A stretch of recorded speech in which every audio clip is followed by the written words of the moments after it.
Hi అండి, అందరికీ నమస్కారం. Welcome back to our channel veg basket. నేను మిస్ స్వాతిశ్రీ. వెజ్ బాస్కెట్లో ఈరోజు జ్యూసీగా సూపర్ సాఫ్ట్గా ఉండే నేతి గులాబ్ జామున్ను ఏ విధంగా తయారు చేసుకోవాలో తయారు చేసి చూపించబోతున్నానండి. గులాబ్ జామున్ తయారీ కోసం ఇక్కడ నేను MTR వారి ఇన్స్టెంట్ గులాబ్ జామున్ మిక్స్ని యూస్ చేస్తున్నానండి. ఇది 180 గ్రామ్స్ పౌడర్ అండి. ఇప్పుడు ఈ ఇన్స్టెంట్ గులాబ్ జామున్ పౌడర్ని కప్పు కొలతగా తీసుకొని కొలుచుకోవాలండి.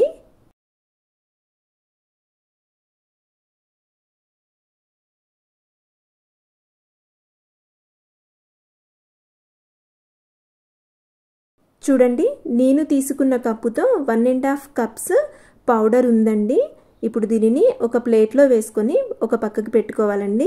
ఇప్పుడు పంచదార పాకం కోసం ఒక వెడల్పుగా ఉండే గిన్నెని తీసుకొని అందులోకి గులాబ్ జామున్ పౌడర్ని కొలుచుకున్న కప్పుతో 2.5 కప్పుల పంచదారను యాడ్ చేస్తున్నానండి.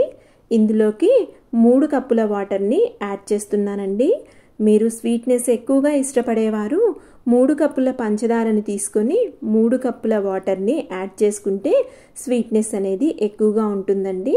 ఇప్పుడు స్టవ్ ఆన్ చేసుకొని పంచదారను కరిగించుకొని పాకం తయారు చేసుకోవాలండి. పంచదార కరుగుతూ ఉంటుందండి. పంచదార కరిగేలోపు ముందుగానే కొలిచి పెట్టుకున్న గులాబ్ జామున్ పౌడర్ని కలుపుకోవాలండి. ఇక్కడ నేను గులాబ్ జామున్ పౌడర్ని నీటితో కలుపుతున్నానండి. పాలతో ఇష్టపడేవారు పాలను యాడ్ చేసుకుంటూ కూడా గులాబ్ జామున్ పౌడర్ని కలుపుకోవచ్చండి. కొంచెం వాటర్ని యాడ్ చేసుకుంటూ మృదువైన ముద్దలాగా గులాబ్ జామున్ పౌడర్ని కలుపుకోవాలండి. చూడండి, ఈ విధంగా మృదువుగా పిండిని కలుపుకుంటే గులాబ్ జామున్స్ అనేవి సూపర్ సాఫ్ట్గా ఉంటాయండి. ఇప్పుడు ఇలా కలిపి పెట్టుకున్న పిండిని 5 నుంచి 10 నిమిషాలు పక్కకి పెట్టుకోవాలండి. చూడండి, ఇక్కడ పంచదార కరుగుతూ ఉందండి. పంచదార కరిగిన తర్వాత మరగటం స్టార్ట్ అయిన దగ్గర నుంచి 5 నుంచి 10 నిమిషాలు పాకంని జిగురుగా తయారయ్యే వరకు ఉడికించుకోవాలండి. చూడండి, ఇక్కడ నేను పంచదార పాకంను 10 నిమిషాలు ఉడికించానండి. ఒకసారి పాకం అనేది జిగటగా తయారైందో లేదో చెక్ చేసుకోవాలండి. చూడండి, ఇక్కడ పంచదార పాకం అనేది రెడీ అయిపోయిందండి. ఇప్పుడు ఇందులోకి 4-5 దంచిన ఇలాచీ యాడ్ చేసుకొని స్టవ్ ఆఫ్ చేసుకొని పాకంను పక్కకు పెట్టుకోవాలండి. ఇప్పుడు డీప్ ఫ్రై కోసం స్టవ్ ఆన్ చేసుకొని ఒక కడాయి పెట్టుకొని అందులోకి డీప్ ఫ్రైకి సరిపడనంత ఇక్కడ నేను నెయ్యిని తీసుకున్నానండి. మీరు డీప్ ఫ్రైకి నూనెను వాడుతున్నట్లయితే ఎటువంటి ఫ్లేవర్ లేని నూనెను వాడితే గులాబ్ జామున్స్ అనేవి చాలా టేస్టీగా ఉంటాయండి. నెయ్యి వేడెక్కేలోపు ఇక్కడ ముందుగానే కలిపి పెట్టుకున్న గులాబ్ జామున్ పిండిని చిన్న బాల్స్ లాగా తయారు చేసుకోవాలండి. పిండి చూడండి ఎంత ఫ్లఫీగా తయారైపోయిందో. ఇప్పుడు పిండిని ఒకసారి కలుపుకోవాలండి. ఇలా కలుపుకున్న తర్వాత చేతికి కొంచెం నేతిని అప్లై చేసి చిన్న బాల్స్ లాగా మనకి కావాల్సిన సైజులో తయారు చేసుకోవాలండి. కొంచెం ప్రెషర్ ఇస్తూ క్రాక్స్ లేకుండా మృదువైన బాల్స్ లాగా తయారు చేసుకోవాలి. చూడండి, ఈ విధంగా ఎటువంటి క్రాక్స్ లేకుండా మృదువుగా తయారు చేసుకొని ఒక ప్లేట్లో పెట్టుకోవాలండి. ఇదే విధంగా మిగతా పిండితో చిన్న బాల్స్ లాగా అన్నింటినీ తయారు చేసుకొని పక్కకు పెట్టుకోవాలండి. చూడండి, ఈ విధంగా పిండి మొత్తం కూడా చిన్న బాల్స్ లాగా రెడీ చేసుకొని పక్కకు పెట్టుకోవాలండి. ఇక్కడ డీప్ ఫ్రైకి పెట్టిన నెయ్యి కూడా వేడెక్కిందండి. నేతిని మీడియం ఫ్లేమ్లోనే ఉంచుకొని బాల్స్ని ఒక్కొక్కటిగా యాడ్ చేసుకోవాలండి.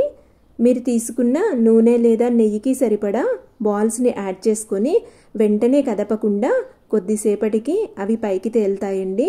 అవి పైకి తేలిన తర్వాత అన్ని వైపులా కూడా మంచి గోల్డెన్ కలర్ వచ్చే వరకు డీప్ ఫ్రై చేసుకోవాలండి.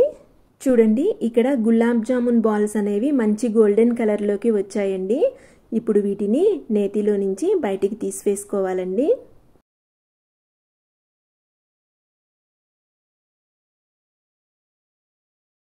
ఇలా తీసుకున్న గులాబ్ జామున్స్ని ముందుగా తయారు చేసి పెట్టుకున్న పంచదార పాకంలోకి యాడ్ చేసుకోవాలండి.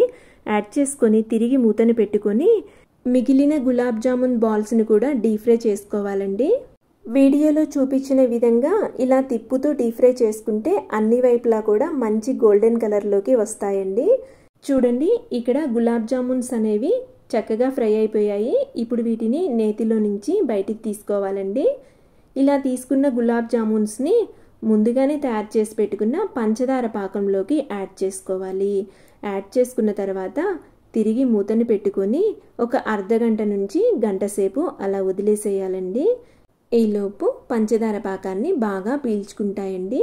చూడండి గంట సేపటి తర్వాత గులాబ్ జామున్ బాల్స్ అనేవి ఏ విధంగా తయారైపోయాయో. రెసిపీ నచ్చినట్టయితే లైక్ చేయండి, షేర్ చేయండి, కమెంట్ చేయండి. ఇటువంటి మరిన్ని రెసిపీస్ కోసం నా ఛానల్ను తప్పకుండా సబ్స్క్రైబ్ చేసుకోండి. Thank you for watching.